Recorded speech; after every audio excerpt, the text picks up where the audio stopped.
Législative du 8 janvier 2023. Le débat.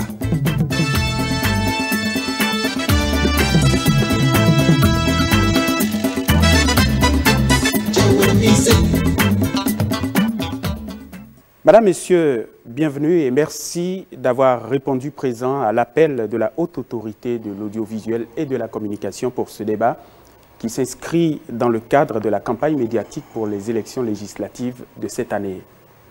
Vous avez librement adhéré au principe de ce débat, cela vous honore. Et cette confrontation d'idées va se mener autour de la question de la coopération régionale et sous-régionale. Le Bénin, vous le savez, est membre de plusieurs parlements internationaux tels que le comité interparlementaire de l'UEMOA, le parlement de la CEDEAO, le parlement panafricain. Mais qu'est-ce qu'il en tire?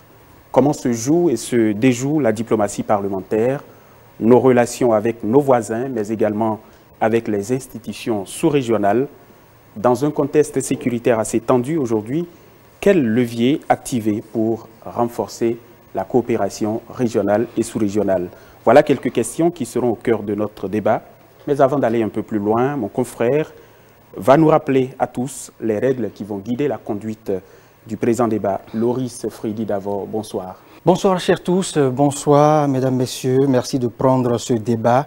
Les règles dans cet exercice sont les suivantes. L'ordre de prise de parole à l'issue du tirage au sort permet aux partis les démocrates d'ouvrir ce débat. Ce parti sera suivi du parti Bloc républicain, le BR, à la deuxième place. Troisième place, la FCBE, pour prendre la parole dans ce débat. Et puis le MPL vient en quatrième position. L'UDBN sera la cinquième formation politique à s'exprimer dans cet exercice. Et puis le MOL Bénin vient à la sixième place pour prendre la parole. Et pour terminer dans l'ordre du tirage au sort, bien évidemment, l'Union progressiste, le Renouveau, à la septième place, bien évidemment, à l'issue du tirage au sort. Ce n'est pas tout pour ce qui concerne les règles dans ce débat. Chaque formation politique aura droit à 12 minutes rigoureusement. Eh bien, il vous revient d'en faire usage judicieusement pour ne pas avoir à vous taire et assister vos autres pairs s'exprimer. Voilà pour ce qui concerne justement les règles à observer dans cet exercice. Voyons maintenant les différents profils ici présents. Le parti Moël Bénin, représenté par Modeste Derkhotin, bonsoir. Bonsoir, chers journalistes, bonsoir au peuple béninois. À vos côtés, le Bloc républicain, c'est M. Mohamed Aguil Chabil Lafia qui porte la voix de cette formation politique. Bonsoir. Bonsoir, chers journalistes, bonsoir au peuple béninois. Le MPL, Gafarou Raji, bonsoir. Bonsoir, chers amis, bonsoir au peuple béninois. Et le parti Les Démocrates avec Saliou Akadiri. Bonsoir, chers journalistes, bonsoir à nos téléspectateurs. La force Kori pour un Bénin émergent est représentée sur ce plateau aujourd'hui par M. Salomon Oyo. Bonsoir. Bonsoir, monsieur le journaliste. Bonsoir à tout le peuple béninois. L'UDBN sur ce plateau, Hervé Bonaventure Benaou, bonsoir. Bonsoir, monsieur les journalistes. Je salue les Béninois de l'intérieur et de la diaspora. Et puis nous passons aussi les civilités aux représentants de l'UP, le Renouveau, Séfis Béo Aguiar, bonsoir. Bonsoir, monsieur Aguatan, bonsoir, monsieur Davor. Heureuse année à tous nos concitoyens. Nous allons sans plus tarder aller maintenant dans le vif du sujet. Ma première question s'adresse aux démocrates. Quelle appréciation faites-vous de la diplomatie parlementaire telle que menée jusqu'ici? Nous parlons de coopération internationale, de traités, d'accords internationaux, de relations interparlementaires et d'intégration interafricaine. Monsieur Akadiri. Merci, monsieur le journaliste. On ne peut pas parler de diplomatie parlementaire sans se référer à la diplomatie au plan national, et qui est une forme de mise en œuvre de la politique extérieure d'un pays à travers son organe principal qu'est le ministère des Affaires étrangères. La diplomatie telle que nous la voyons depuis 2016 se caractérise par une forme d'improvisation et de tâtonnement dans la mise en œuvre de la politique extérieure du Bénin, qui est le regard que porte le Bénin sur le monde extérieur afin de se positionner pour en tirer les meilleurs intérêts possibles. On a constaté la réduction des postes diplomatiques, la réduction drastique du personnel. Or, c'est à travers ces services extérieurs et le personnel qui y travaille que l'on arrive à développer une coopération qui peut s'étendre dans plusieurs domaines. Pour parler du sujet qui nous intéresse ce matin, la diplomatie parlementaire telle que nous l'avons observée depuis, nous savons que depuis 2016, le Parlement que nous avons à partir des élections 2019, nous savons dans quelles conditions ce Parlement a été mis en place.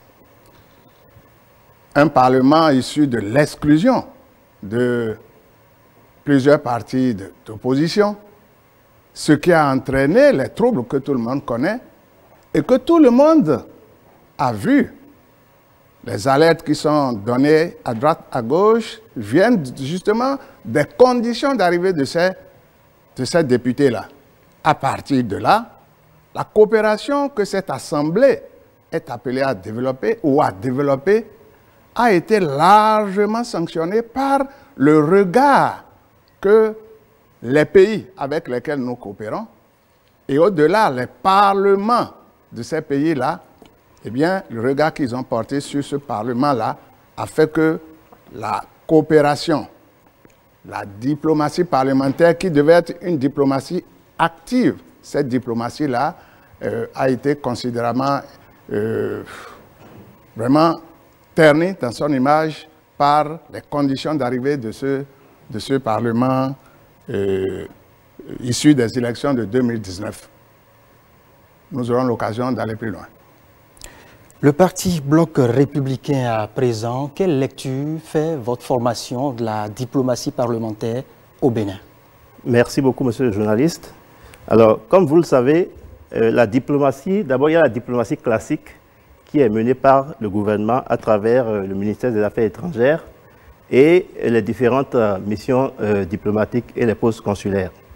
Alors, c'est en appui à cette politique classique du gouvernement en matière de mise en œuvre justement de la politique extérieure que le Parlement également, en tant qu'institution, joue un rôle d'appui. Ce rôle d'appui passe par la représentation du peuple auprès de ces organisations internationales et notamment au niveau des organisations sous-régionales et régionales.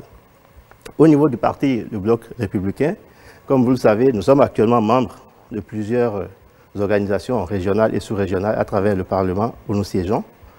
Il s'agit concrètement de venir dans ces instances-là pour représenter nos compatriotes, défendre les intérêts du peuple béninois et voir dans quelle mesure tisser des liens de coopération avec ces parlements, d'abord au plan bilatéral, mais également au plan multilatéral.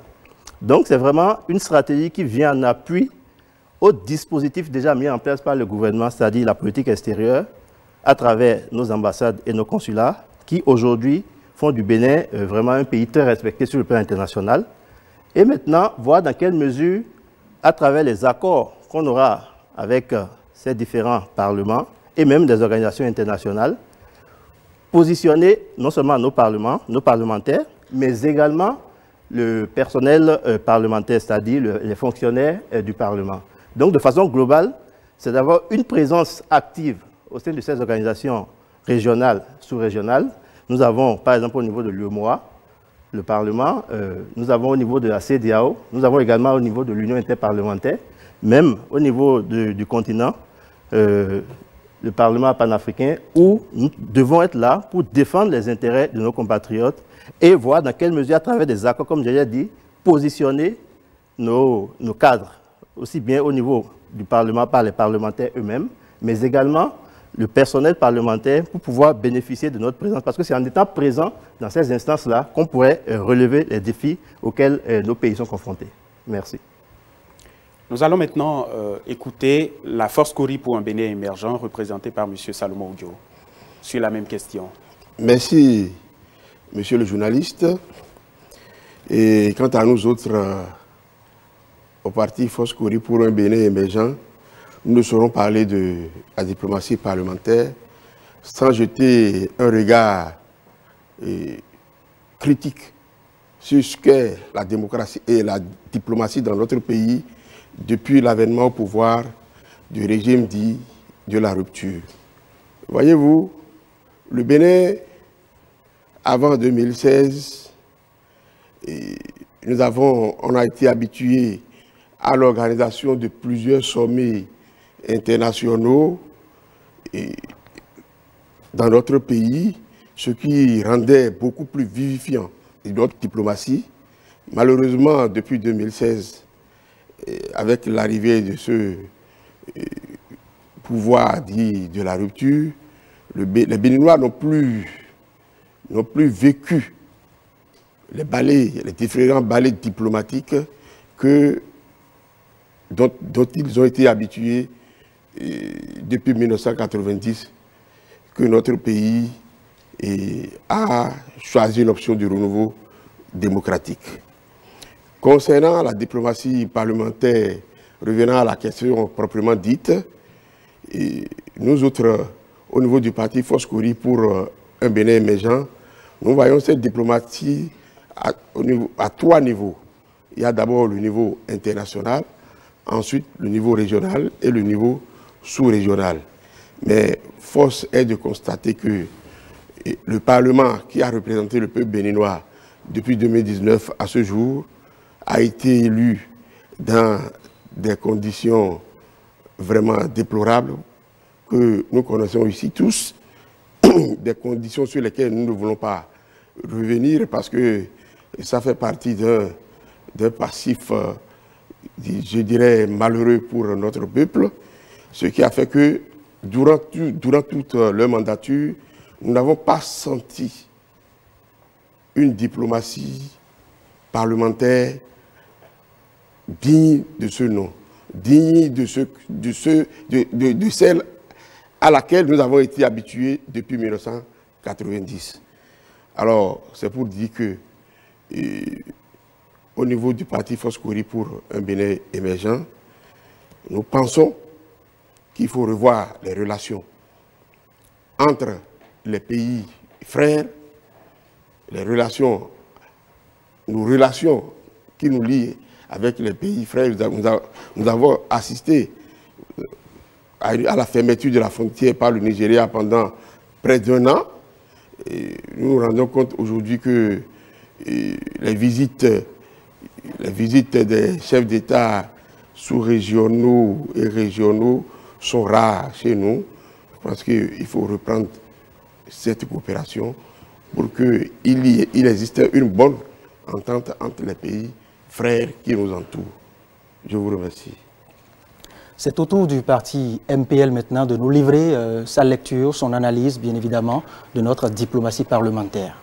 Merci beaucoup. Je voudrais d'entrée remercier le peuple béninois qui, par ces temps, par ces moments où nous fêtons sans grands moyens, et lui promettre, pour sa patience, je disais qu'il allait le remercier pour sa patience, et lui promettre que bientôt, tout sera du passé et nous allons tous ensemble retrouver le sourire.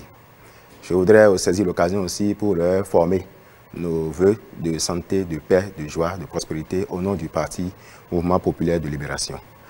La diplomatie parlementaire, et ça peut être considéré comme l'activité diplomatique qui a pour cadre les grandes organisations internationales et qui se déroulent en conséquence dans les enceintes des assemblées parlementaires. Alors, quand vous jetez un regard sur ce qui s'est passé je vais m'attabler sur la 8e législature. Comment cette 8e législature pourrait être efficace si les conditions de sa mise en place sont des conditions que nous déplorons tous. Vous êtes au courant que cette législature a été l'une des législatures qui a été mise sous alerte par la APF. Donc, fondamentalement, avec ce collier au cou, elle n'a pas pu jouer efficacement le rôle qui est le sien pendant les 4 ans qui sont passés. C'est à déplorer, mais c'est pourquoi nous sommes là aujourd'hui, pour pouvoir tenter de restaurer non seulement la démocratie, mais la démocratie parlementaire et tout ce qui a trait autour de la diplomatie dans le cadre de notre Assemblée nationale. Je voudrais dire au peuple béninois qu'ils ont déjà été assez patients et qu'il ne reste qu'un petit laps de temps à passer pour pouvoir retrouver le sourire, comme je l'ai dit à l'entame de ma prise de parole. Nous aurons l'occasion de développer les assaillants de cette diplomatie parlementaire qui a véritablement déserté le forum. Merci. Nous allons maintenant écouter l'UDBN qui est représenté sur ce plateau par M. Hervé Bonaventure Benaou. Votre analyse, votre lecture de la diplomatie parlementaire telle qu'elle a été menée jusqu'ici. Merci, monsieur le journaliste. Je remercie aussi le peuple béninois qui nous donne la possibilité d'opiner sur cette question de la diplomatie parlementaire.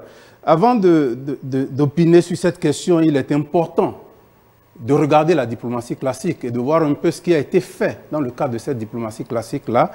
J'ai entendu dire tout à l'heure sur ce plateau que des consulats, des ambassades ont été fermés. Je ne voudrais pas utiliser les mêmes mots, mais plutôt parler de régionalisation.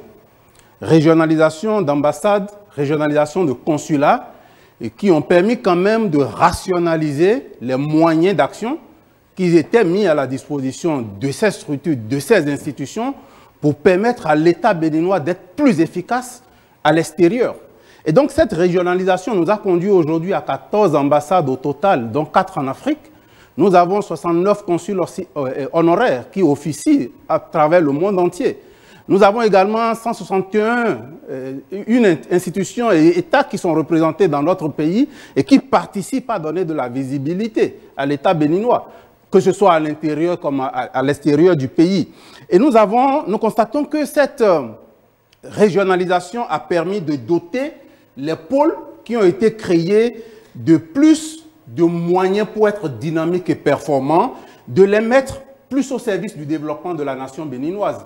Et nous concevons au niveau de l'UDBN que la diplomatie parlementaire, c'est un ensemble de pratiques et d'actes qui visent donc à mettre le rayonnement du Bénin, le développement du Bénin au-delà de toute chose. Au-delà de ça, cette diplomatie parlementaire devait nous aider à renforcer la démocratie à l'intérieur du pays, renforcer et dynamiser nos relations avec les pays frères et amis, les institutions frères et amis, et œuvrer pour la participation active du Parlement béninois aux instances parlementaires, que ce soit sous-régionaux, régionaux et internationaux. Et cela dit, nous constatons que le Bénin participe au comité interparlementaire de l'UEMOA. Nous constatons que le Bénin participe au Parlement de la CEDEAO, au Parlement panafricain, à l'Union interparlementaire africaine, à l'Union interparlementaire, à l'Assemblée parlementaire paritaire des ACP-UE. Nous constatons que le Bénin participe également à l'Assemblée parlementaire de la francophonie, à l'Union parlementaire des États membres de l'Organisation de la Conférence islamique. Nous constatons que le Bénin participe à la conférence des présidents d'Assemblée de l'Afrique de l'Ouest et également au Conseil des droits de l'homme des Nations Unies. Ce n'est pas peu, c'est beaucoup de choses.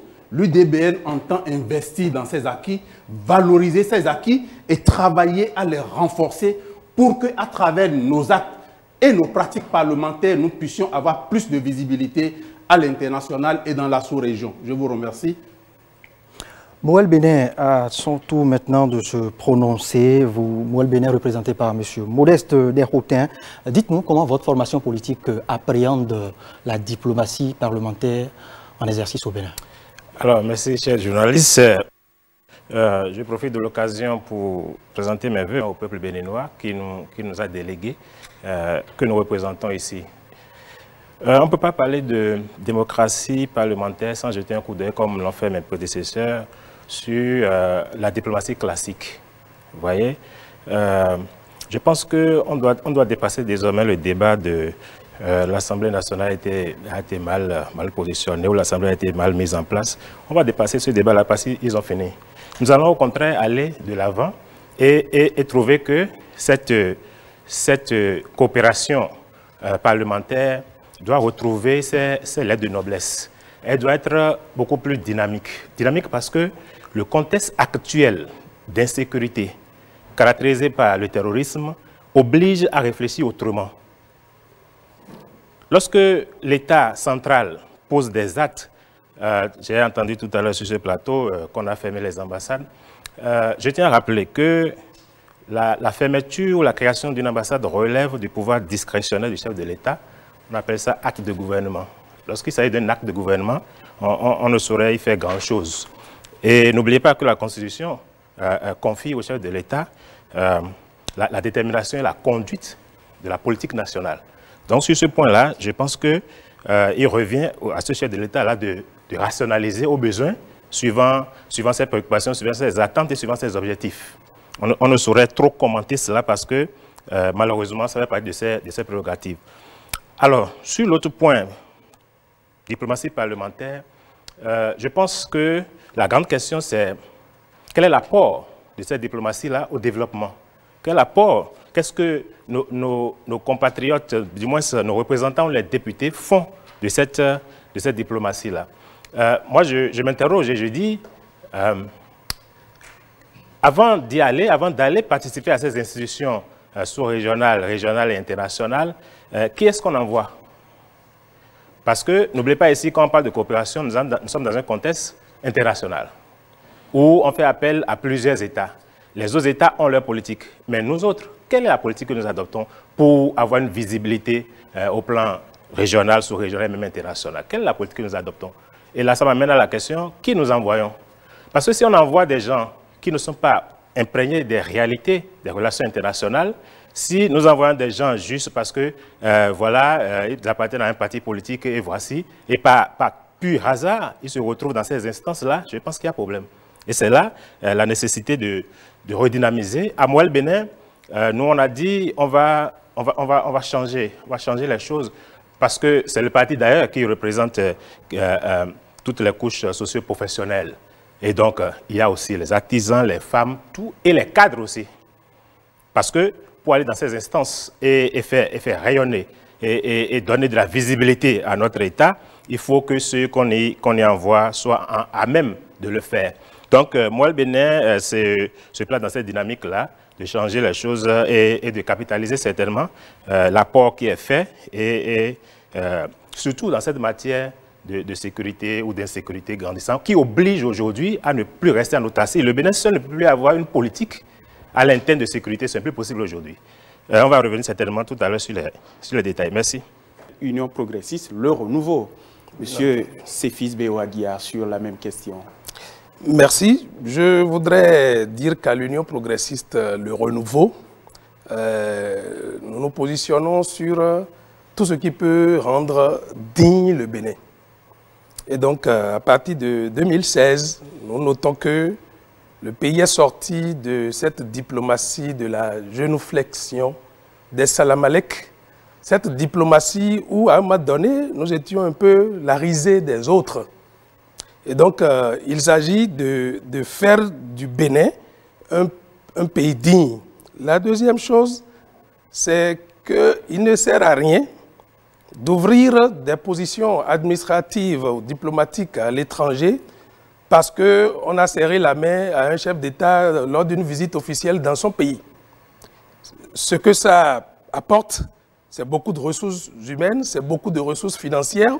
Et je crois que les situations actuelles, la Covid, la situation de conflit qu'on a entre des pays de l'Est, nous prouvent que nous avons eu raison de rationaliser nos ressources sur ces présences-là. La troisième chose que je voudrais dire, c'est sur la coopération interparlementaire. Je voudrais rappeler à la mémoire de tous que, effectivement, il y a eu des alertes en 2019 suite à la situation dont nous avons parlé, mais c'est déjà qu'à partir de 2021, le pays a accueilli un séminaire de parlementaires francophones sur le numérique. Et cette année 2022, le pays a accueilli le comité interparlementaire de l'UEMOA, le pays a accueilli un séminaire du Parlement de l'APF qui a donné l'alerte sur les questions de mutation économique au plan mondial. Donc, c'est peut-être que d'autres ne sont pas informés, mais il faut actualiser les informations et se dire que on est passé à autre chose. On est déjà passé à autre chose. Et effectivement, il faut projeter l'avenir, c'est le plus important. Merci. Nous allons rester dans cette même dynamique pour nous intéresser davantage aux différents projets de législature. Je suis avec le parti Les Démocrates. Dites-nous quels sont les leviers prioritaires sur lesquels vous comptez actionner dans votre projet de législature, bien évidemment, pour développer la diplomatie parlementaire au Bénin. Merci, monsieur le journaliste. Je crois n'avoir pas été bien compris lorsque je parlais tantôt, en répondant à votre première question, que notre diplomatie, telle qu'elle se développe depuis 2016, se caractérise par une sorte d'improvisation et de tâtonnement. Et je l'ai illustré par les fermetures d'ambassades et la réduction du personnel. J'ai entendu dire qu'il s'agit d'une régionalisation. Vous savez, la diplomatie dans le ministère des Affaires étrangères est l'organe de mise en œuvre, eh bien, obéit à un certain nombre de règles. Lesquelles règles sont mises en œuvre par des agents qui portent la politique du pays dans les pays où le Bénin est représenté. Lorsque les services extérieurs que sont les ambassades, les consulats et au-delà les consulats honoraires ne sont pas dotés de moyens suffisants pour faire ce travail-là, il est difficile pour la diplomatie d'obtenir des résultats. Aujourd'hui, nous assistons à une sorte d'accréditation multiple. Ce n'est pas nouveau, c'est pratique en diplomatie. Mais la redéfinition, justement, du paysage diplomatique aujourd'hui fait que dans la mise en œuvre de cette diplomatie-là, d'énormes difficultés. Le ministre des Affaires étrangères, récemment, a dit que le budget 2021 était de 22 milliards et que celui de 2022 est de 16 milliards. Et que cela a permis justement au service extérieur d'être plus dans la modernité. C'est apparu dans la nation. Mais lorsque vous sortez et que vous entendez nos compatriotes dans les difficultés par rapport au passeport, parce qu'en parlant de modernité, c'est un effort. Mais lorsque vous voyez les difficultés auxquelles les gens sont confrontés, en Europe aujourd'hui, après Paris, vous avez la Russie, c'est les deux grandes ambassades. Donc vous voyez la grande Europe là, les Béninois qui sont là-bas, eh bien ils sont obligés de venir pour... Donc je veux dire par là que la diplomatie parlementaire dont nous parlons doit avoir un relais au niveau des services diplomatiques qui aujourd'hui ne sont pas suffisamment équipés pour jouer le rôle qui convient. Lorsque j'ai parlé également des conditions dans lesquelles ce Parlement est arrivé, eh bien c'est pour montrer que il y a une sorte de méfiance qui s'est installée par rapport à ce Parlement en raison des conditions de sa constitution. Et à partir de là, les parlements dont nous parlons, le comité interparlementaire de l'UMOA, le parlement de la CEDEAO, le parlement africain, et au-delà, lorsqu'on regarde les précédentes législatures, le parlement ACP, Union européenne, Afrique, Caraïbes, Pacifique, c'est des occasions justement pour nos parlementaires de montrer la fierté d'être de ce pays-là qui a été une référence en matière démocratique. Aujourd'hui, ça a été difficile, la manière dont ce Parlement-là a été constitué. D'accord, heureusement, nous allons vers la fin.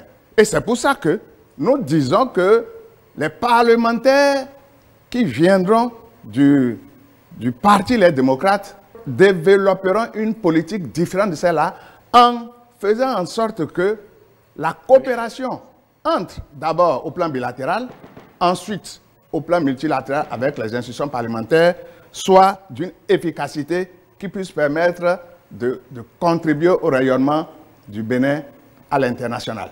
On en vient maintenant au bloc républicain, M. Mohamed Aguil Chabi Lafia, sur la question des axes prioritaires de la diplomatie parlementaire dans votre projet de législature. Merci beaucoup, monsieur le journaliste. Alors, comme je l'ai dit tout à l'heure, la diplomatie classique relève des prérogatives du gouvernement qui, à travers sa politique étrangère, avec l'appui des services extérieurs, les ambassades et les consulats, établit des relations avec des États sur le plan international, avec des organisations internationales. Alors, cette dynamique que nous observons depuis 2016 fait qu'aujourd'hui, comme je l'ai dit tout à l'heure, le Bénin est respecté sur le plan international. Cette présence sur la scène internationale fait que nos compatriotes qui sont à l'extérieur, à travers les ambassades et les consulats, ont un certain nombre de services consulaires. J'ai entendu dire que certains postes diplomatiques ont été fermés, mais tout ça, c'est dans une dynamique qui vise à rationaliser les dépenses publiques. Parce que, comme par le passé, vous avez pu constater avant 2016 comment il y avait des postes diplomatiques qui fonctionnaient d'une manière que je préfère ne pas utiliser certains mots, mais vous le savez. Et donc, il y a un diagnostic organisationnel qui a été fait au niveau de la plupart de ces postes diplomatiques-là, qui a permis de faire des recommandations qui allaient dans le sens de la redéfinition de la carte diplomatique.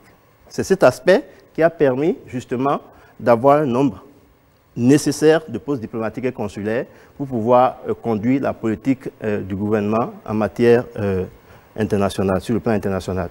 Alors, nous, en ce qui nous concerne au bloc républicain, comme vous le savez, il y a la commission permanente qui s'occupe des relations extérieures et de la coopération et du développement, qui est dirigée aujourd'hui par un membre, un élu du bloc républicain. Nous allons aux élections pour avoir la majorité au Parlement et pouvoir conserver cette commission permanente-là pour pouvoir continuer à représenter non seulement le peuple béninois au Parlement, défendre les intérêts de nos compatriotes qui sont au Bénin à l'extérieur et ceux qui sont à l'extérieur également, les représenter en tant qu'institution parlementaire auprès des organisations internationales, régionales et sous-régionales pour pouvoir défendre justement notre position en ce qui concerne toutes les questions auxquelles le monde entier est confronté. Donc, en termes de priorité, c'est de la représentation, c'est de la création de relations entre les États et les organisations internationales. Et troisième point, pouvoir se faire entendre dans la mesure où nous sommes confrontés à différents défis et pouvoir justement, à travers le Parlement, jouer notre partition en votant justement des lois, en contrôlant l'action gouvernementale, en représentant le peuple, parce que nous avons un rôle, le Parlement a un rôle transversal au niveau de ces organisations-là, parce qu'il y a des traités, il y a des conventions qu'il va falloir, à partir du moment où tout ça est signé, il va falloir à un moment donné pouvoir ratifier ces différents accords. Donc il revient au Parlement d'être présent sur la scène internationale pour pouvoir s'assurer d'avoir l'information qu'il faut et représenter valablement le pays. Merci. Monsieur Salomon Odjo, quelle place occupe la diplomatie parlementaire dans le projet de législature de la FCBE? Merci. J'ai entendu parler sur ce plateau de régionalisation de la diplomatie béninoise, ce qui a permis au gouvernement d'économiser beaucoup de ressources pour le pays. Je dis, mais lorsque vous êtes élu par un peuple, vous avez l'obligation d'écouter les cris du cœur de ce peuple. Nous avons une diaspora, nous avons des frères, des sœurs, un peu partout dans le monde, qui aujourd'hui souffrent du fait de la réduction drastique de nos représentations diplomatiques à l'extérieur pour renouveler une pièce, un passeport, tout ce que les Béninois payent comme prix aujourd'hui, nous le savons, à moins que nous n'ayons personne, aucun parent à l'extérieur. Ce n'est pas que ce que nous disons, nous sommes contre un gouvernement. Mais nous disons, lorsque vous êtes élu, il faut écouter la voix du peuple. La plupart de nos concitoyens qui sont à l'extérieur aujourd'hui déplorent cette affaire de régionalisation de la diplomatie, parce qu'ils en souffrent. Lorsque vous vivez dans un pays extérieur, étranger, et que vous êtes brimé par une police, que vous êtes brimé par les citoyens de ce pays-là, à qui vous devez auprès de qui vous avez l'obligation de courir, le devoir de courir pour vous faire entendre. Il n'y a que les ambassades. Mais s'il faut parcourir des milliers de kilomètres avant d'atteindre une ambassade pour vous faire entendre, vraiment c'est pénible pour nos concitoyens. L'autre chose, lorsque nous disons, lorsque nous mettons un accent particulier sur la façon dont les députés de la 8e législature ont été élus, c'est parce que cette élection a terni l'image d'abord de notre Parlement à l'extérieur et ensuite du peuple béninois tout entier. Et nous autres, nous sommes heureux que ce soit la fin de ce Parlement monocolore. Et nous invitons du haut de cette tribune tout le peuple béninois à prendre acte de ce Parlement monocolore et à voter utile le 8 janvier prochain, afin que les différentes lois qui se prennent, qui se votent à l'Assemblée nationale en catimini ou de façon nocturne s'arrêtent et que de vrais débats parlementaires s'installent autour des différentes lois que notre Parlement est appelé à voter pour le peuple béninois. Je vous remercie. Voilà. La parole est à M. Gafarou Radi du MPL. Merci beaucoup. J'entends à répétition la phrase de la diplomatie classique. La diplomatie classique. La diplomatie classique en question dont on parle ici rime à quoi? La fermeture des ambassades, des représentations diplomatiques, ou, si vous le voulez, les termes que j'ai entendus ici, la régionalisation des représentations diplomatiques. Mais dans quel dessein? Quel est le projet, enfin? Parce qu'au fond, un gouvernement travaille pour le mieux-être et le bien-être des populations. Ça sert à quoi de régionaliser des ambassades et créer des difficultés monstres à nos compatriotes de la diaspora qui, pour faire un petit papier, doivent parcourir des centaines de kilomètres. Ou pour régler. Et puis, mieux, ce que nos amis ici ne voient pas, c'est que si une ambassade est censée diriger 3 pays et qu'on lui ajoute une vingtaine de plus, c'est une charge supplémentaire qu'on lui donne. Et le timing qu'il faut pour répondre à un dossier est drastiquement rallongé.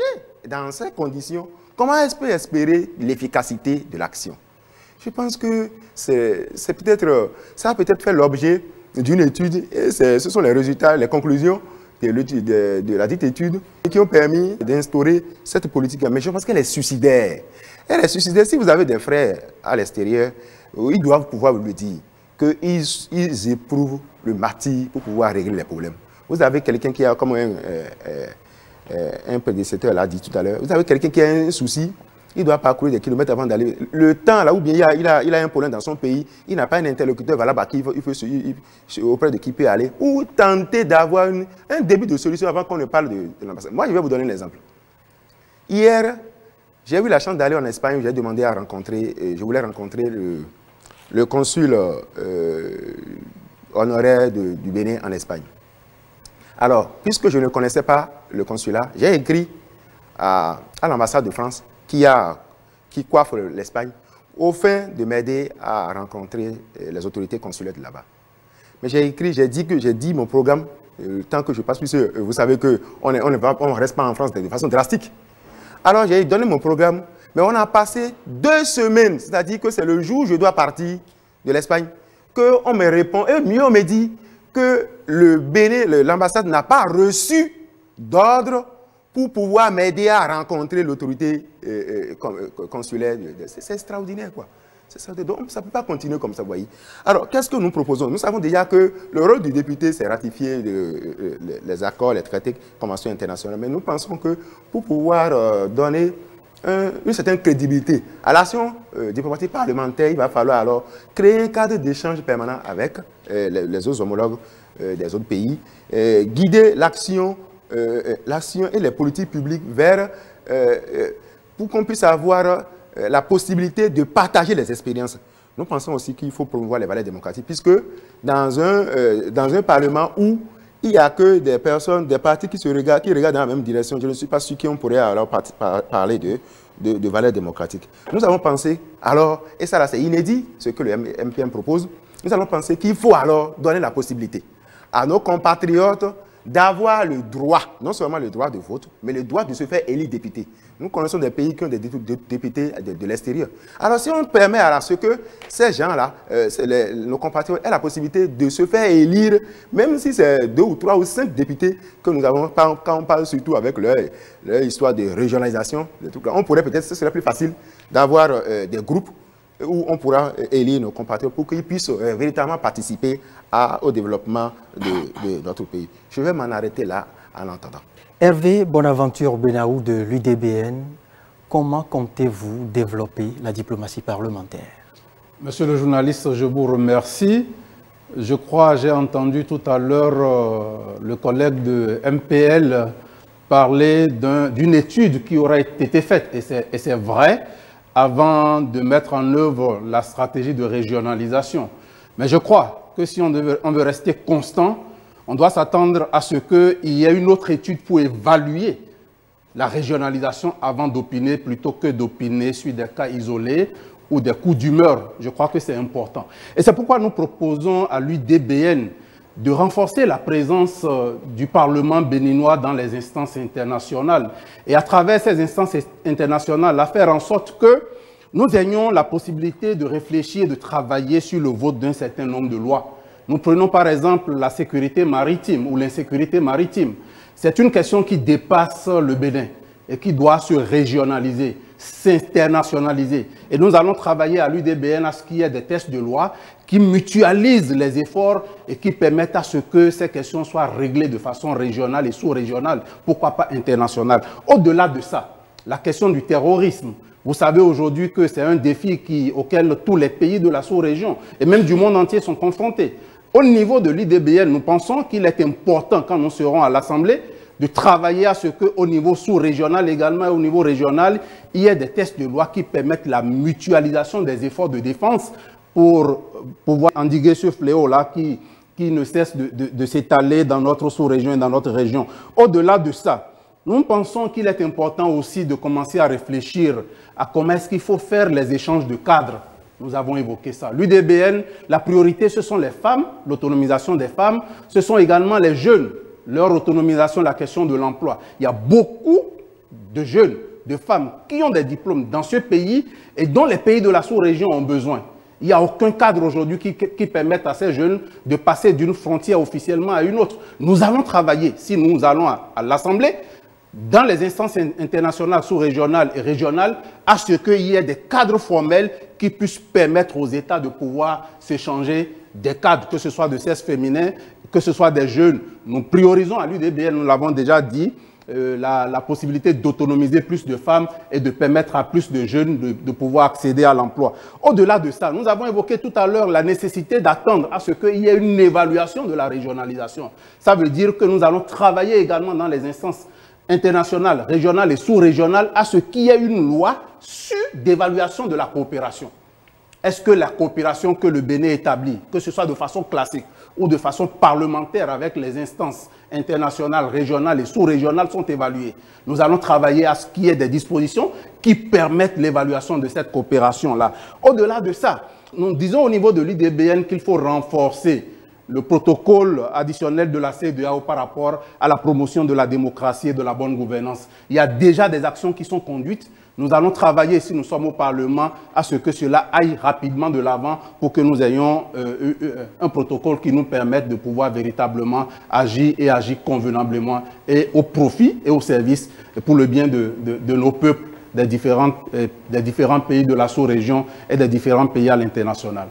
Je m'en arrête là pour le moment. Alors, nous allons donner maintenant la parole à M. Modeste Deshautins sur le même sujet. Oui, merci. Je pense que quand nous parlons de démocratie et de diplomatie parlementaire, il y a un problème en amont qui devrait être réglé. Parce que la diplomatie parlementaire est menée par les parlementaires. D'où se pose la question de la qualité des parlementaires. Qui est-ce qu'on envoie là-bas? Je continue toujours par le dire. Lorsque ceux qu'on y envoie ne sont pas imprégnés, ils ne pourront faire aucune diplomatie parlementaire. Ils vont certainement faire peut-être de la figuration. Parce que lorsque on prend par exemple l'organisation du Parlement de la CEDEAO, vous voyez, chaque État membre a droit à 5 députés. Alors les 5 qu'on y envoie par exemple, pour ne citer que ce cas-là, qui sont-ils? C'est ça la grande question. Et c'est pourquoi à Moël Bénin, nous disons, on va travailler en amont pour que ceux qu'on doit envoyer là-bas soient des spécialistes de la question. Et c'est déjà prévu, c'est déjà fait. Nos candidats sont positionnés à cet effet.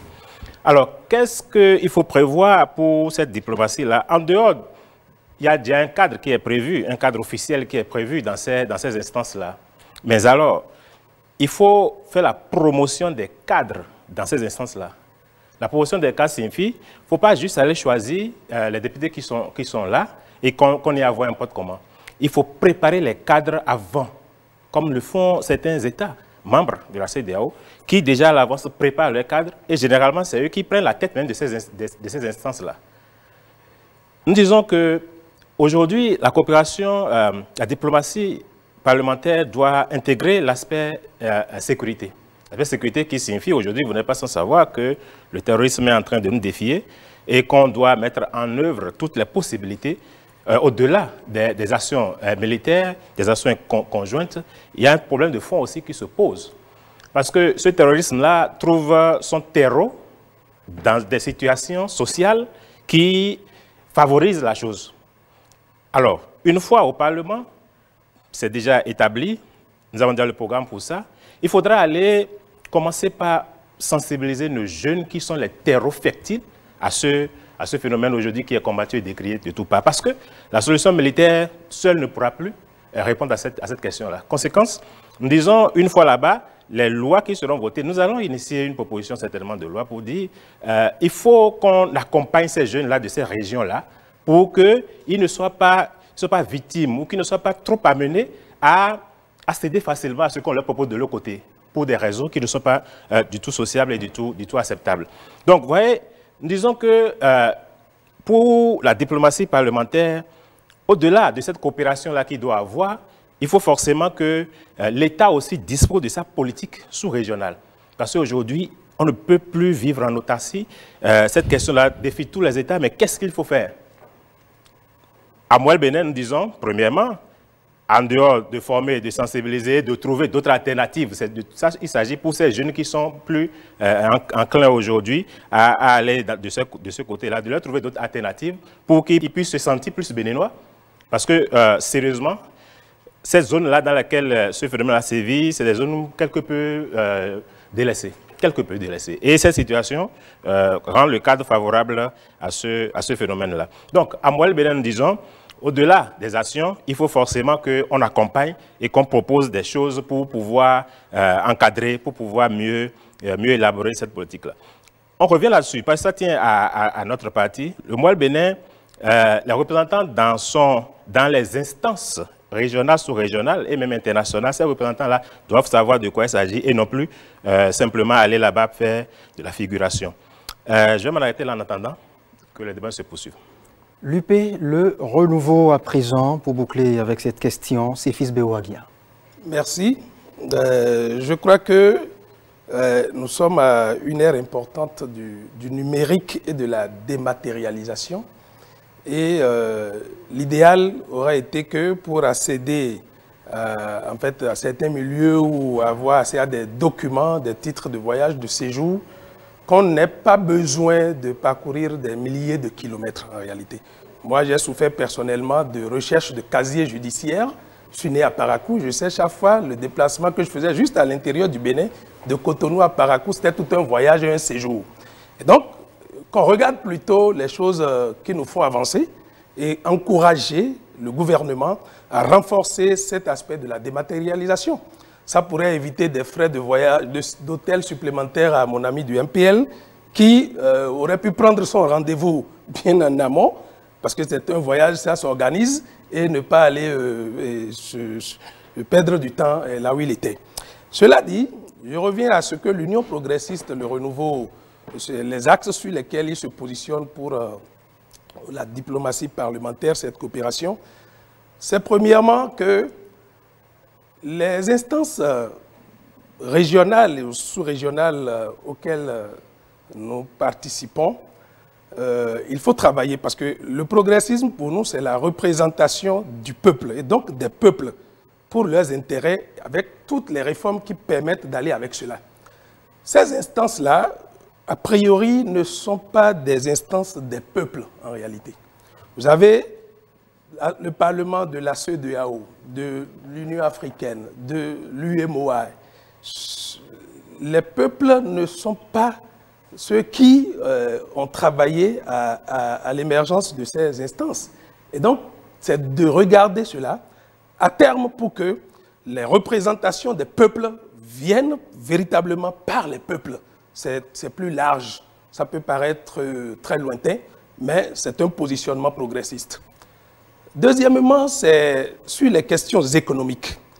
Depuis 2021, la ZELEC, la zone de libre-échange économique, est passée dans l'effectivité.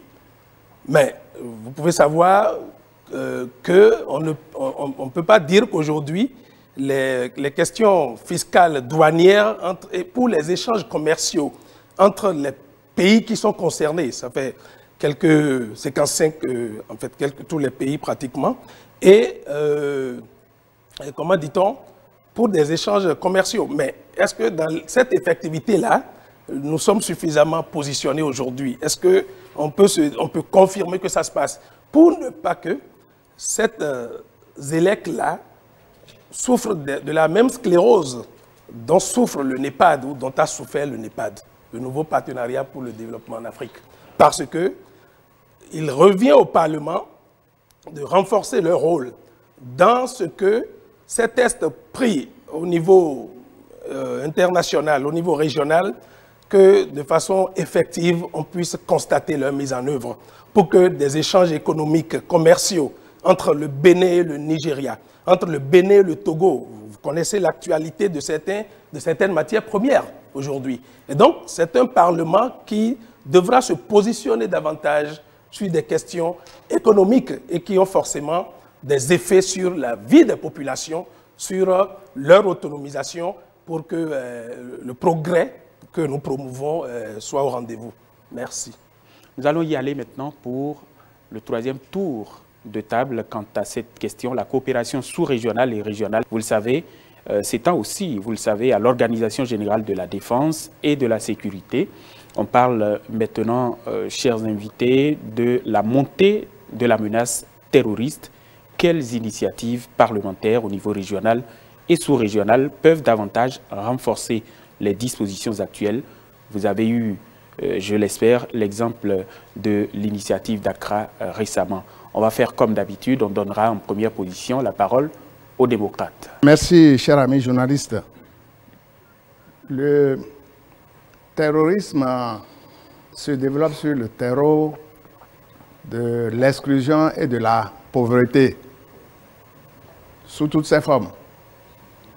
Terrorisme religieux, ou qu'on appelle intégrisme, terrorisme idéologique ou terrorisme armé, comme c'est le cas depuis quelque temps, dans les pays du Sahel, et ça s'étend vers nous. dès lors que la pauvreté et l'exclusion sont les causes, nos parlementaires, lorsqu'ils seront à l'Assemblée, vont développer une politique, vont aller dans le sens de l'éradication de la pauvreté et de l'abandon de la politique d'exclusion. Ensuite, ils vont proposer des actions pour associer les populations à la lutte contre le terrorisme à travers les renseignements. Enfin, ils agiront davantage pour que, au plan de la coopération régionale, sous-régionale et internationale, eh bien, les moyens de lutte contre le terrorisme soient mutualisés en ce qui concerne les renseignements, en ce qui concerne la formation et en ce qui concerne l'équipement des forces armées. Restons-y pour écouter maintenant M. Mohamed Aguil Tchabi Lafia qui porte la voix du BR sur la même question. Merci beaucoup, monsieur le journaliste. Alors, comme vous le savez, hein, depuis 2016, le gouvernement du président Patrice Talon, sous le leadership du chef de l'État, a opté pour la diplomatie publique. Et quand on parle de diplomatie publique, avec un accent sur la diplomatie économique. Donc, quand on parle de diplomatie publique, ça veut dire qu'il faut intervenir dans tous les compartiments de la vie socio-économique.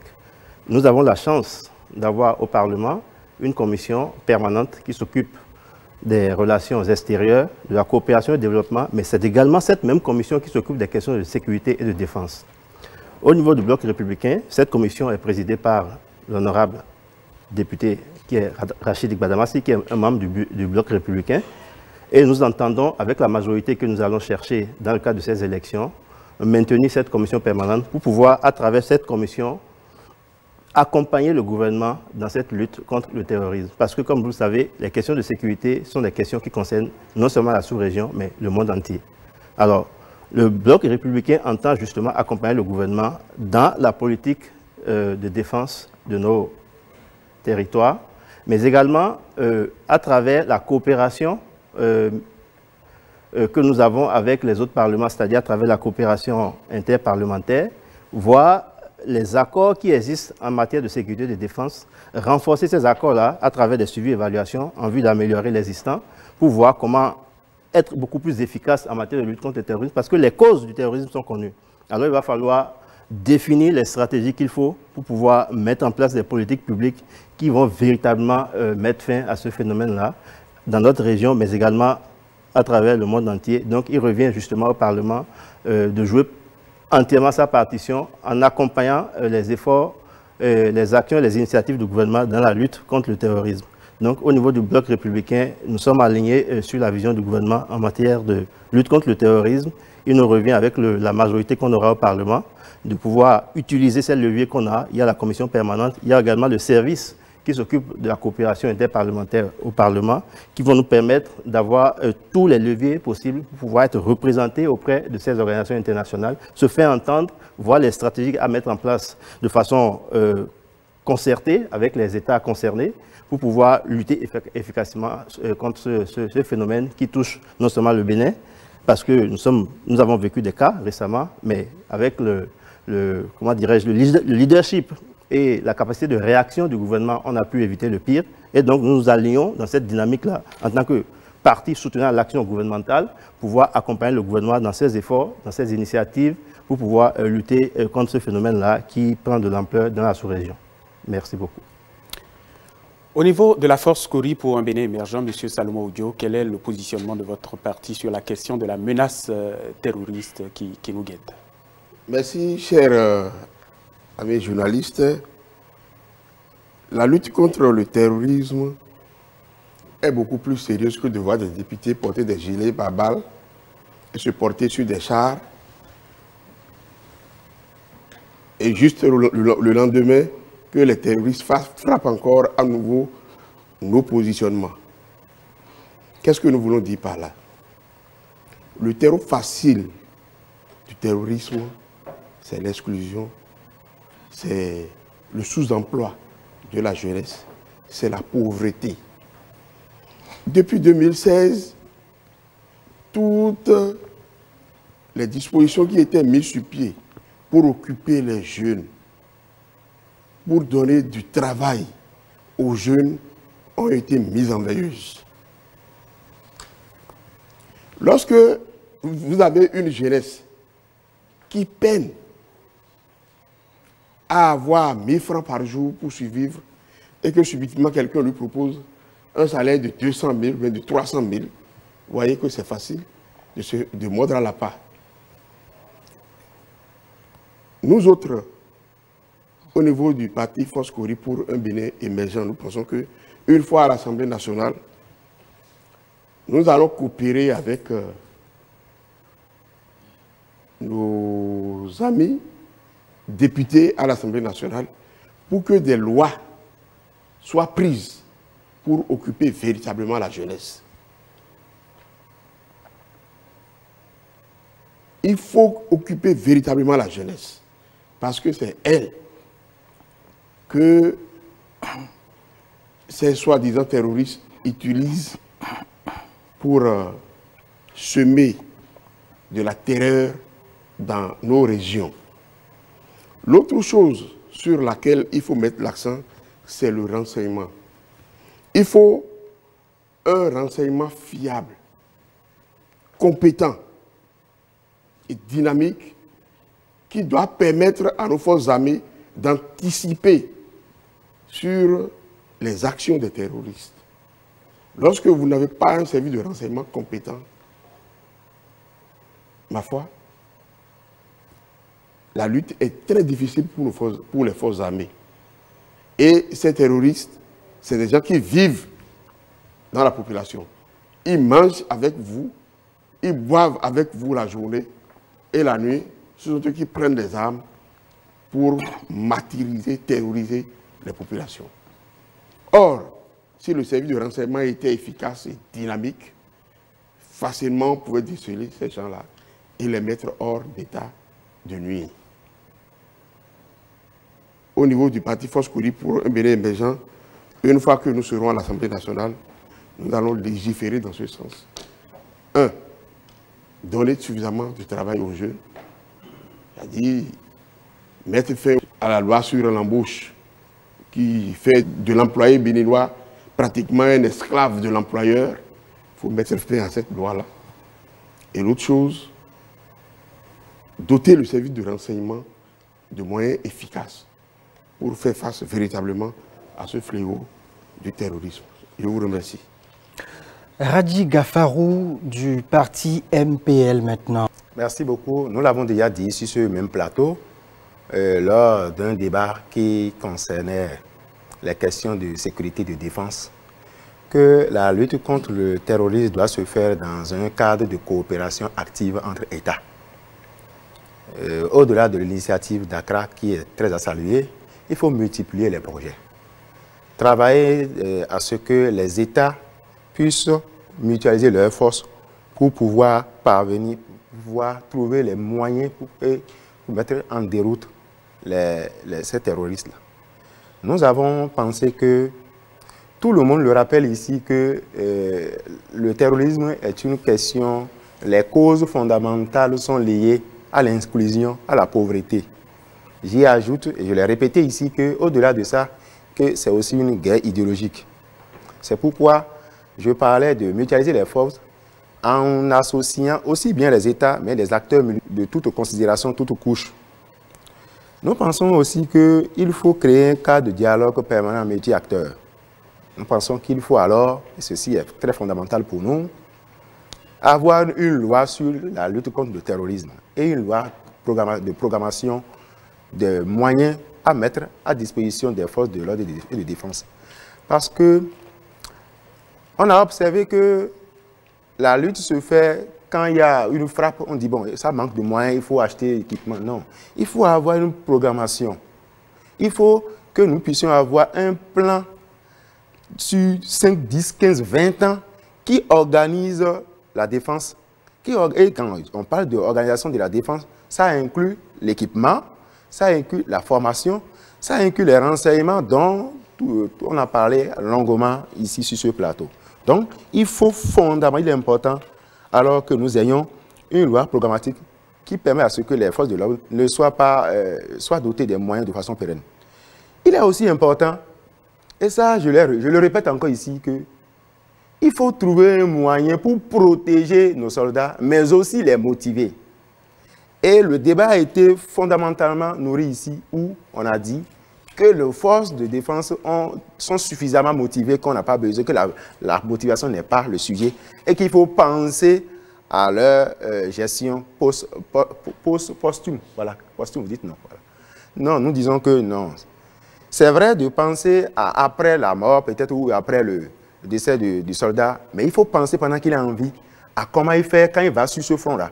Quelle garantie il a pour dire j'y vais fondamentalement pour défendre non seulement la patrie, mais aussi j'ai des retombées qui peuvent m'aider à supporter la crise. Donc je pense que ce sont les idées que nous partagerons avec nos autres collègues députés une fois au Parlement. Je vous remercie. Monsieur Hervé Bonaventure Benaou de l'UDBN sur la même question. Je vous remercie, monsieur le journaliste. Je crois, au nom de l'UDBN et de tous ceux que cette formation politique a positionnés sur sa liste pour ces élections législatives, je voudrais m'incliner devant la mémoire de toutes les personnes qui sont tombées dans le cadre de cette nébuleuse terroriste. Je voudrais non seulement m'incliner devant la mémoire des populations, mais également devant la mémoire des soldats qui sont tombés au front. Et je voudrais saluer aussi les réformes structurelles du chef de l'État, du gouvernement actuel, qui a permis la création de la garde nationale, notamment dans le cadre de la lutte contre cette nébuleuse terroriste. Je voudrais saluer aussi tous les moyens qui sont en train d'être progressivement mis à la disposition de nos forces de défense pour pouvoir faire face de façon vraiment efficace à cette menace terroriste. Je l'ai déjà dit dans mon propos tout à l'heure qu'il faut mutualiser, travailler à avoir des lois qui permettent de mutualiser les efforts de défense. Mais en dehors de ça, l'Assemblée nationale a non seulement une mission de législation, mais également une mission de contrôle de l'action du gouvernement. Et donc, vous savez, la question terroriste est une question qui s'inscrit dans les questions d'urgence. À des moments donnés, on ne peut pas attendre que des lois soient votées avant d'agir. Le gouvernement doit être dans l'action de façon constante face à cette question terroriste. Et donc, nous allons travailler à ce qu'il y ait des questions orales, des questions écrites, des interpellations qui permettent au gouvernement de réajuster son dispositif dans le feu de l'action. C'est ce que nous proposons à l'UDBN et nous pensons que si on nous donne la possibilité d'aller au Parlement, nous allons travailler à ce qu'il y ait davantage, plus de questions orales, plus de questions écrites, plus d'interpellations qui puissent permettre au gouvernement de se voir dans le miroir et pour pouvoir réajuster ce qu'il fait dans le cadre de cette action de lutte contre le terrorisme. Donc voilà un peu ce que je pourrais dire rapidement et m'en arrêter là en attendant que les autres questions ne viennent. Je vous remercie. Modeste Desroutins de Moël Bénin, c'est votre tour. C'est à votre tour maintenant de nous exposer les idées et arguments du parti Moël Bénin. Alors, merci. Moël Bénin est dans cette dynamique-là de traiter le problème autrement. La phase militaire, on laisse à l'État, mais la phase parlementaire, parce que c'est là-bas que nous voulons aller, cette phase-là, comme je l'ai dit, doit se traiter dans un cadre plus global. Qu'est-ce que ça dit? Nous, une fois à l'Assemblée, nous allons proposer une loi programme. Loi programme qui tiendra compte des grands investissements dans le pays. Et quand on dit loi programme, ça s'étend sur plusieurs années. C'est-à-dire ne pas, lorsque nous avons un gouvernement qui est là, avec toutes ses ambitions, il finit, et puis un autre vient, et puis on remet tout en cause et on reprend tout à zéro. Il n'en sera plus ainsi désormais. Une fois là-bas, nous allons œuvrer pour que cette loi-là soit votée, pour que ça s'étende dans le temps. Ça peut être sur 15 ans, 20 ans, 30 ans, pourquoi pas. Quand nous voyons les grandes économies, c'est comme ça elles fonctionnent. Et donc, dans cet ensemble-là de lois programmes, nous avons le domaine sécuritaire aussi, qui prend une grande partie. Parce qu'aujourd'hui, comme je le disais, qu'on le veuille ou non, les États doivent changer leur stratégie en matière sécuritaire dans la sous-région.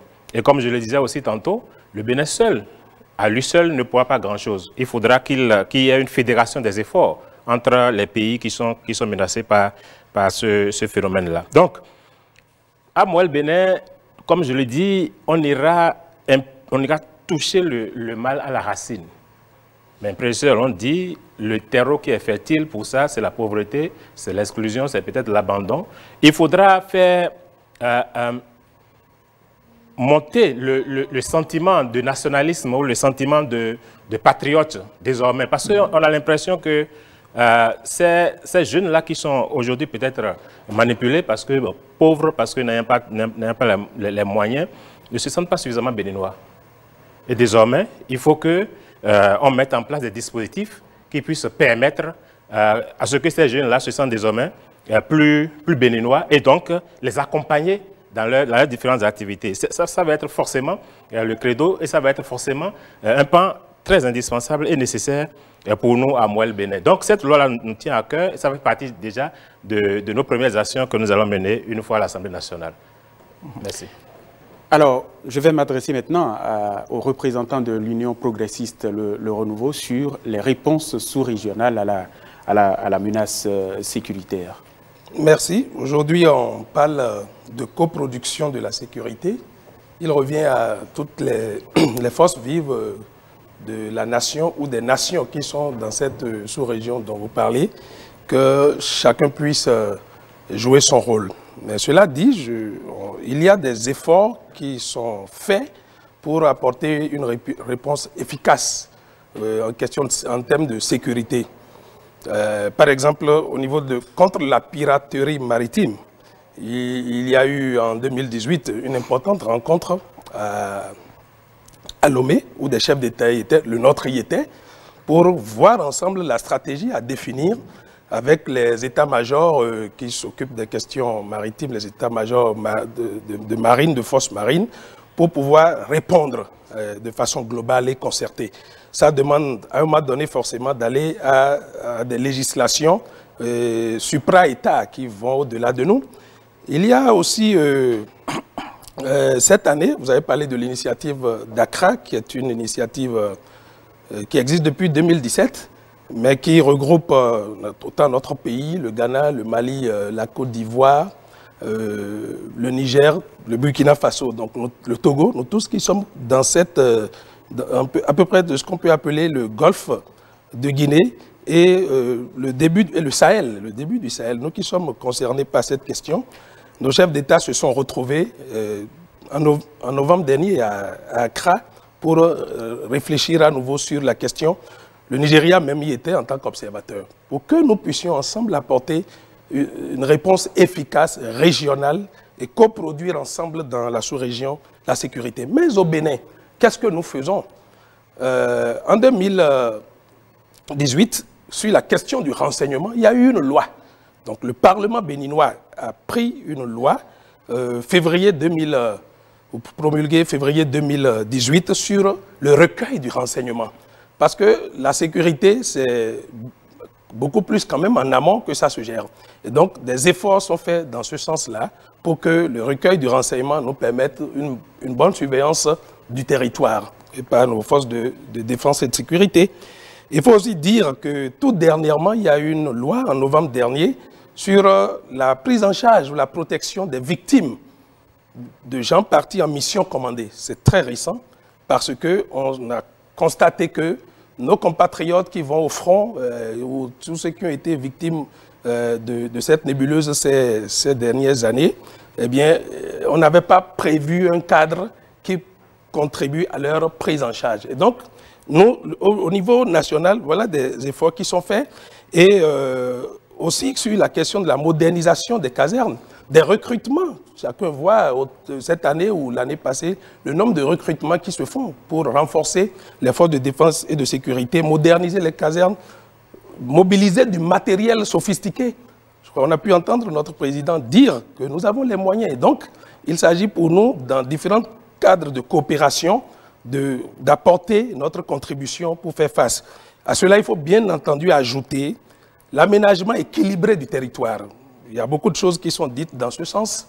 Il s'agit de faire en sorte que les gens de partout se retrouvent dans cette dynamique nationale concernés par le développement. Et c'est un effort qui se fait. 504 millions de dollars ont été obtenus récemment lorsqu'il y a eu le sommet USA-Afrique par le Bénin et le Niger pour renforcer le transport, les échanges économiques. Et il faut voir l'axe qui sera, le corridor qui sera impacté. Le projet de pipeline traverse déjà les deux pays et descend jusqu'à Semipoli. Donc, il y a des efforts d'aménagement de territoire pour que personne ne soit laissé sur le bord du chemin. Et donc, ces zones parfois un peu difficiles, des opportunités puissent permettre une prise en charge, une implication et une inclusion réelle. Merci. La prochaine question, ou la question suivante, s'adresse au parti Les Démocrates, avec M. Saliou Akadiri. La politique extérieure et les relations internationales prennent en compte, vous le savez, la protection des intérêts des Béninois à l'étranger et le statut des étrangers résidant au Bénin. Quel sera l'apport de votre formation politique à la promotion des cadres dans les différentes instances sous-régionales et régionales? Nous avons développé, en répondant à une question, le fait de la réduction drastique des services extérieurs et de la réduction du personnel. C'est à travers les services extérieurs que les intérêts des Béninois de l'extérieur peuvent être mieux défendus. Il s'agit donc de faire en sorte que nos représentants à l'extérieur aient la possibilité de les écouter, de connaître justement leurs besoins et de travailler dans les différents pays de leur juridiction pour que tout acte de candidature ou tout besoin qu'ils estiment soit pris en compte et satisfait. Par rapport au placement dans les organisations internationales, deux critères, les critères techniques et les critères politiques.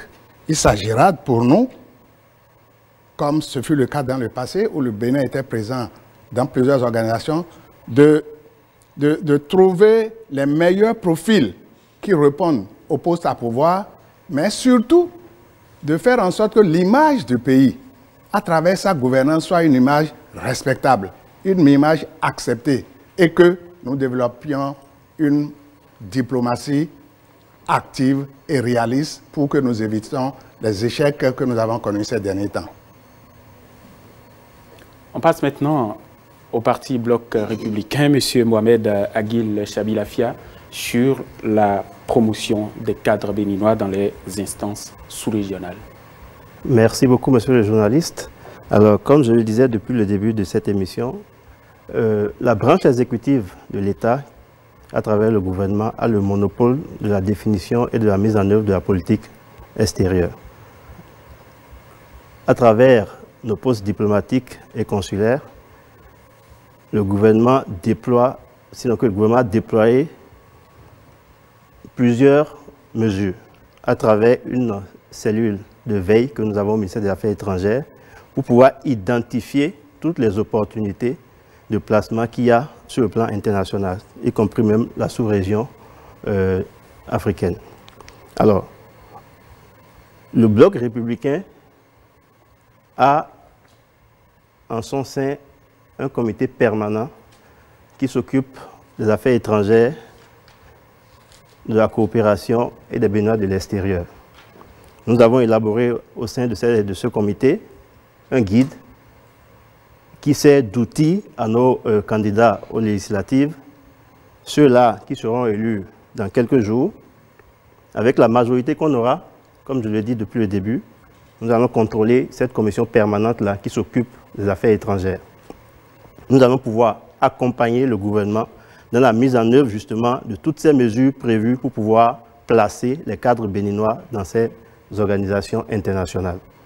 Et comme vous le savez, depuis juin dernier, il y a eu un accord cadre qui a été signé entre le ministère des Affaires étrangères et le Parlement béninois en termes de coopération sur tous les plans. Alors cet accord va nous permettre de renforcer déjà ce qui se fait en matière de placement par le gouvernement et de trouver des voies et moyens à travers le Parlement béninois pour pouvoir positionner nos cadres. Quand je dis positionner nos cadres, je parle des meilleurs.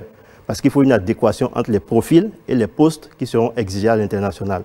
Donc, il y aura une sélection qui sera faite au niveau interne pour pouvoir envoyer ceux-là, représenter valablement le Bénin à l'extérieur pour pouvoir améliorer une fois encore l'image de marque que nous avons présentement sur la scène internationale. Donc, le Parlement sera là pour appuyer le gouvernement dans toutes ses actions en matière de positionnement des cadres sur la scène internationale. Merci. La force Cori pour un Bénin émergent, représentée à cette tribune par Salomon Ojo, sur la même question. Je vous remercie.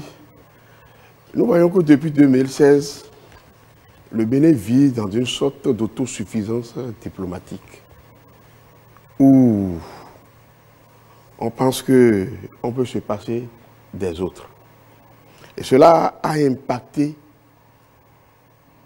le positionnement de nos cadres dans les différentes institutions sous-régionales et régionales. La dernière à laquelle le Bénin a tenté de faire et représenter ou bien de faire élire un de ses enfants ou bien filles en la personne de Mme Ouessavi, nous avons échoué. Cela veut dire que pour pouvoir positionner nos cadres dans les institutions sous-régionales et régionales et internationales, il faut une diplomatie intense. À l'entame, nous l'avons dit, qu'aujourd'hui, notre diplomatie n'est pas intense. Il faut l'intensifier, la redynamiser, afin que, vis-à-vis de l'extérieur, avec nos voisins, que les relations soient bonnes et aux beaux offices. Je rappelle qu'il vous reste 30 secondes. C'est par rapport au temps d'antenne.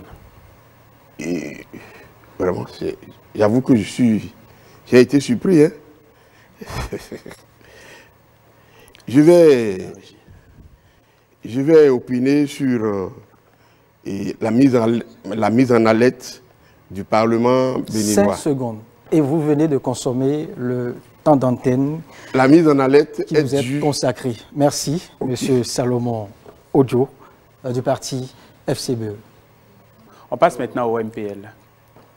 Merci beaucoup. La promotion de nos cadres à des postes internationaux est du ressort du pouvoir central. Il est important de préciser que le rôle du Parlement dans cette mission est très négligeable. Le Parlement, à travers le contrôle de l'action gouvernementale, veillera à ce qu'une bonne politique soit mise en place pour aider à ce que nos Béninois, nos frères, qui ont les profils requis et les compétences requises, soient massivement positionnés. Je vous remercie. Et nous évoluons maintenant, nous allons passer à toute autre formation, l'UDBN avec M. Hervé Bonaventure Benaou sur le même sujet. Merci, monsieur le journaliste. Je crois que j'avais déjà opiné sur cette question. Je crois, nous avons déjà dit qu'il faut renforcer à travers des lois de co-construction de la prise en charge des cadres. Il faut travailler sur cette question-là. Mais au-delà de ça, je voudrais dire qu'il y a beaucoup d'instances qui peuvent être utilisées. Le Haut-Commissariat des Béninois de l'extérieur, par exemple, le gouvernement pourra avoir la possibilité d'utiliser suffisamment cette instance-là. Et comme l'a dit mon collègue Lamine du MPL, il va falloir, à travers les questions orales, écrites et les interpellations, amener le gouvernement à véritablement promouvoir les cadres, qu'ils soient de l'intérieur ou de la diaspora. Et donc, je crois que le gouvernement fait suffisamment déjà en cette matière-là. Il faut juste renforcer ce qui se fait pour que les Béninois aient davantage plus de visibilité à l'extérieur. Merci. On passe maintenant à Mouel Bénin. Oui, merci. Je pense que, comme l'a dit le représentant du MPL, cette question de représentativité dans les instances internationales relève du pouvoir discrétionnaire de l'exécutif. Et donc, cependant, le pouvoir parlementaire aussi peut l'accompagner à travers peut-être, mais je ne vois pas trop. Parce que, tel que le font les autres États, ils préparent leur cadre. Parce qu'un cadre a beau être proprement ou techniquement bon, il faut forcément Vous avez moins d'une minute. Il faut forcément un peu politiquement, il puisse ils puissent être aussi accompagnés et positionnés. Ce qui amène à dire que, à inviter la population à voter massivement, Moël, de nous envoyer pour qu'on puisse aller accompagner l'action du chef de l'État, on puisse aller l'accompagner et à la limite ou alors au besoin contrôler cette action-là pour recadrer cette action dans l'esprit et dans la vision, dans la dynamique qu'est celle du développement général et du bien-être, cette dynamique-là de paix au niveau des populations, pour que les populations vaquent normalement à leurs occupations sans avoir la paix à l'esprit. Je vous remercie. C'est bouclé, vous avez consommé votre temps d'antenne, monsieur Modeste Desrouquins de Moël Bénin. L'UP Le Renouveau. Merci beaucoup. Je voudrais dire que toutes les organisations régionales ou sous-régionales ou internationales auxquelles le Bénin est parti, tout va bien parce qu'à aucun moment on ne s'en est retiré depuis tout le temps. Et aussi, c'est qu'il faut travailler à être à jour de nos contributions parce que c'est ce qu'on ne voit pas. Un État a des obligations envers les organisations internationales. Lorsque vous n'êtes pas à jour, cela peut avoir un impact sur la promotion des citoyens de votre pays. Vous avez moins de 10 minutes. Et ce que nous faisons, c'est surtout de donner une image de grandeur au Bénin. C'est le plus important et l'Union progressiste, le renouveau, demande à tout un chacun d'apposer son cachet ici le 8 janvier prochain pour conforter notre majorité à l'Assemblée nationale. Je vous remercie. Merci, monsieur Séphis Béo-Aguia. Hein, c'était, je rappelle, l'UP Le Renouveau par rapport à votre temps d'antenne. On le voit bien, il a été consommé. Pour la question suivante, on fera avec ceux qui sont encore dans la course. On va redonner la parole aux démocrates. Le parti Les démocrates invite le peuple béninois à voter massivement pour la flamme de l'espoir et de l'espérance, son logo, afin que, au soir du 8 janvier, il y ait une assemblée qui ne subira pas le sort connu par l'Assemblée dont le mandat prend fin et qui a fait l'objet de l'alerte du Parlement francophone. Son logo est sur la première rangée des logos. À droite, la femme de l'espoir et de l'espérance. Votez les démocrates le 8 janvier 2023. Le parti BR maintenant avec Mohamed Aguil Chabi Lafia. Merci beaucoup. Je n'ai pas besoin de rappeler que le parti Bloc républicain est aujourd'hui le parti le plus structuré, le plus ordonné en matière de rigueur, de méthode.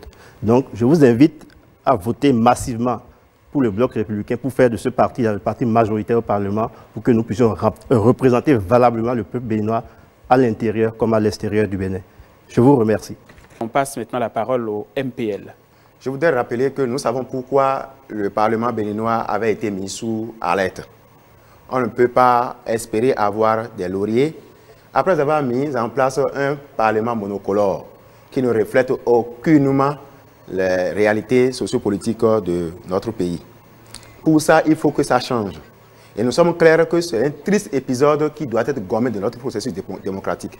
Et c'est pour ça que le Mouvement populaire de libération va à ce scrutin avec son logo que vous connaissez déjà, le balai Akiza, et qui est situé en bas, totalement en bas, vers la première position en bas, quand vous quittez la droite vers la gauche. Le balai, tout le monde sait ce qu'on peut faire avec le balai, c'est pour nettoyer. Nous vous donnons le pari alors de nettoyer le Parlement le 8 janvier 2023. Aux jeunes qui viennent d'avoir la large majorité pour voter, je vous invite sincèrement à faire le choix juste, le choix qu'il faut pour que notre Parlement soit restauré, notre démocratie soit restaurée, et que nous puissions à un moment donné rompre avec la léthargie, rompre avec la dictature, rompre avec le chômage, rompre avec les velléités d'une révision opportuniste de notre Constitution. Il y a les vérités qui sont là. Je vous invite encore une fois à faire le choix juste. J'espère bien que vous voyez ce que je dis. Le balai, on sait ce que c'est un balai, ce que fait un balai. Il n'y a pas autre choix qu'il faut faire. Le choix qu'il faut, le choix juste qu'il faut, c'est le balai du MPL, le Mouvement populaire de libération. Je vous remercie et je vous souhaite une très bonne fête de fin d'année. Bonne et heureuse année à chers Béninois. L'UDBN. Nous avons dit l'essentiel dans le cadre de ce débat il faut juste renforcer la lutte contre la pauvreté dans le cadre des actions sociales du gouvernement, renforcer les innovations introduites par le chef de l'État en matière de diplomatie. Il faut également travailler à ce que les outils digitaux soient utilisés suffisamment pour permettre à ce que nous ayons les résultats que nous attendons. Au-delà de ça, je voudrais inviter tout le peuple béninois. J'ai entendu dire sur ce plateau qu'il faut des hommes de qualité pour aller faire de la diplomatie parlementaire de qualité. Ce sont ces hommes de qualité que l'UDBN vous propose. Je voudrais inviter tout le peuple béninois, notamment les jeunes majeurs, les femmes qui sont notre priorité, les jeunes qui sont notre priorité, à faire le geste utile, à voter le maïs nourricier. Nous avons des principes, l'inclusion, l'égalité, l'équité. Nous sommes en train de travailler à ce qu'on légifère autrement. Nous travaillons à ce qu'il y ait un Parlement qui soit basé sur la concertation sociale. Nous travaillons à ce que nous renforcions le blason de l'Institut parlementaire du Bénin. Voilà un outil qui a été pris mais qui a été abandonné, oublié carrément. Nous pensons que l'UDBN va travailler à ce que nous puissions véritablement et fondamentalement investir sur ces leviers, sur ces chantiers-là. Et c'est pourquoi nous vous invitons à voter massivement, à faire le geste utile, à voter l'UDBN. Vous voyez sur le spécimen, c'est le logo le plus jaune et qui porte le maïs nourricier. Qui dans ce pays ne mange pas du maïs? Qui dans ce pays peut faire la grève avec le maïs? Personne. Et donc faites le geste utile, travaillez à ce que nous fassions la promotion des femmes, des jeunes, d'une autre manière de légiférer dans notre pays. Ne restez pas chez vous, sortez massivement, allez voter, c'est un devoir, un droit citoyen. Accomplissez-le pour le bonheur de notre pays, pour que l'UDBN ait suffisamment de représentants au Parlement. Je vous remercie. Voilà, et la régie me signale aussi qu'il restait 20 secondes de temps d'antenne à l'UP le Renouveau. Monsieur Séphis Béouaguia. Je m'en doutais bien, je vous remercie. Je trouve que il reste à notre pays de bien regarder l'avenir, de consolider les acquis que nous avons pour maintenir le cap. Et ça, c'est l'Union progressiste, le Renouveau, dans son offre politique qui vous présente ce projet. Je vous remercie. Merci à vous. À vous, Loris Freddy, d'abord. Eh oui, Isaac Agbatan, fidèles amis, nous voici au terme de ce débat au cours duquel les 7 représentants des partis politiques en lice ont exposer leurs différents arguments, verbes et exemples pour se faire comprendre non seulement du téléspectateur que vous êtes, mais aussi et surtout de l'électeur. Rendez-vous donc le 8 janvier, au soir du 8 janvier bien évidemment, pour nous convaincre du parti qui aura le mieux convaincu les citoyens béninois. Législative du 8 janvier 2023. Le débat.